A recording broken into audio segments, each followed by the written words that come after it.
What's good, YouTube? We're almost 2/3 of the way through 2022, and I wanted to make this video today to evaluate all of the great albums we've seen so far this year. Throughout this video, we're going to be ranking the top 5 albums of 2022 so far. Coming in at number 5 is Key Glock's Yellow Tape 2 Deluxe. This was a release dropped in March and was an addition to his Yellow Tape 2 project dropped in November of 2021. Overall, I thought this project was really great. I felt it embodied everything that Memphis trap music has going for it right now. And as the Memphis sound continues to grow, I see Key Glock ultimately getting to the forefront of that. This project is the hardest I've heard in 2022 so far. The type of production Key Glock works with is one of very heavy drums with super hard kicks and 808s. Key Glock continues to showcase time and time again, he's great at taking that hard production and building his vocals around it, riding what's there and talking about real shit. This specific sound of music Key Glock has mastered. He is the hardest rapper out, and the Yellow Tape 2 Deluxe continues to showcase that. My big critique of why Key Glock isn't higher on my list is that there's a lack of diversity in his body of work. Key Glock is so great at making hard music with heavy production, but the best rappers in the game right now not only make hard music, but also have a way of adding melody in their music to diversify their sound, and this is where I'm knocking Key Glock. But the sound he creates, he's the best at it, and that's why I have him at number 5 on my list. Coming in at number 4 on the list is Future's I Never Liked You. Overall, this was a very solid project. Every single time Future releases music, you know what it is. It's something that you're going to be able to listen to and digest in one sitting, and it's guaranteed to be quality music all the way through. I thought Future did a great job of giving a diversity of music from hype trap records like 7:12 p.m. to also balancing the album with a record like Wait For You. This showcases Future's ability to not only be able to create vocals riding the drum pattern of hard beats, but also create a melody out of more open beats that don't have as heavy of production. Another example of a softer record is Love You Better. Now, I do have a couple critiques of why this album wasn't higher on my list. First, compared to the other albums on my list, Future's records, with the exception of Wait For You, didn't stick in my head. It's great music that I can digest and listen to, but it didn't stick like it usually does. Second, I felt that the cohesion of records, especially the features Future had on the project, didn't feel great. It felt good, but it didn't feel great. It felt more like a playlist of records that were put together by Future, rather than stringing together something that was built from record to record and made sense. All in all, Future did what he does best. He gave us another project that was worth listening to. I thought this was a very solid body of work overall. Coming in at number 3 on the list is Lil Uzi Vert's Red and White EP.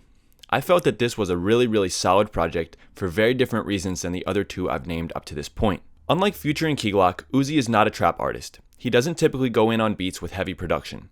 Uzi's beats have a very strong melody and have a very open drum pattern. This forces Uzi to have to be very creative with his voice to create a great record. And he did in fact do that very well. All 9 songs he released had 9 completely different melodies and were very great in their own way.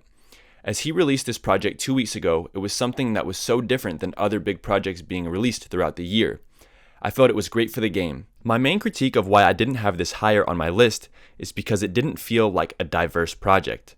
Similar to Future's album, I felt it was just an entire playlist of songs. And compared to the 2 other artists I have listed, I didn't feel this body of work was balanced. Uzi is a specific type of artist that creates great music, but other big artists that are creating hard trap records also have melody in their music that put them at the top of the top.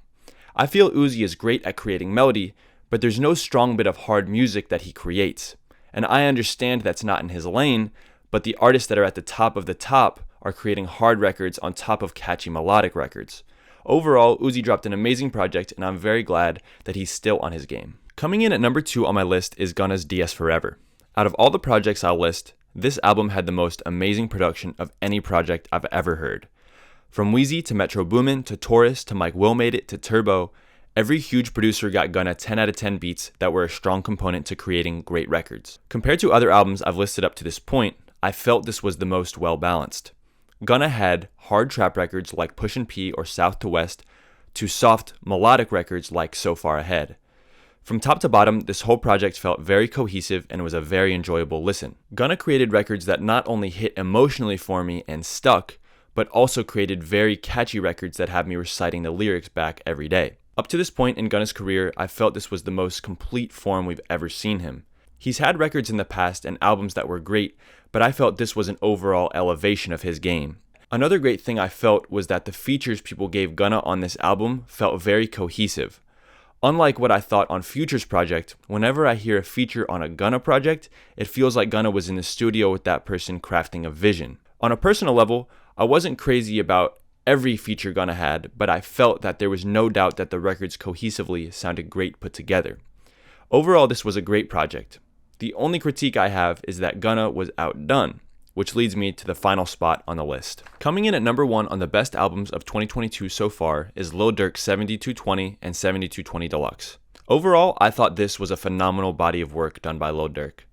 Since the day 7220 came out, I can't stop listening to it.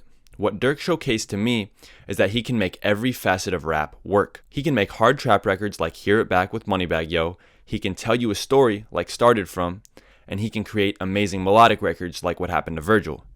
He really showcased to me that he can put it all together and make it sound balanced.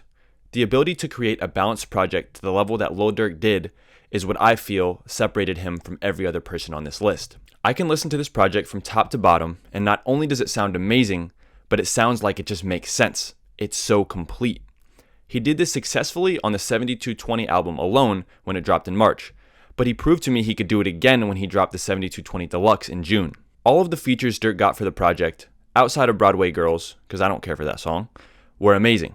I felt he's got a way of just bringing out the best of every single artist on his own records, including females. On 7220, Durk had LMI and Summer Walker, who both did phenomenal jobs on their records.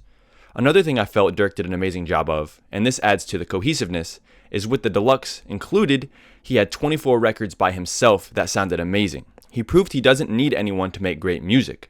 But then on the other 7 records, it felt like he just got the right people in the right place. Overall, I can't say enough great things about Durk's project. This project alone gave me a whole nother level of respect for him. When all the eyeballs in the rap game were on him, he executed. That's what happens when you reach the top after 11 years of grinding at a major label level. So much respect for Durk. But who do you guys think has the top 5 albums of 2022 so far? Let me know in the comments down below. If you want to see more content like this video and subscribe to the channel, and I'll see you guys in the next video. Peace.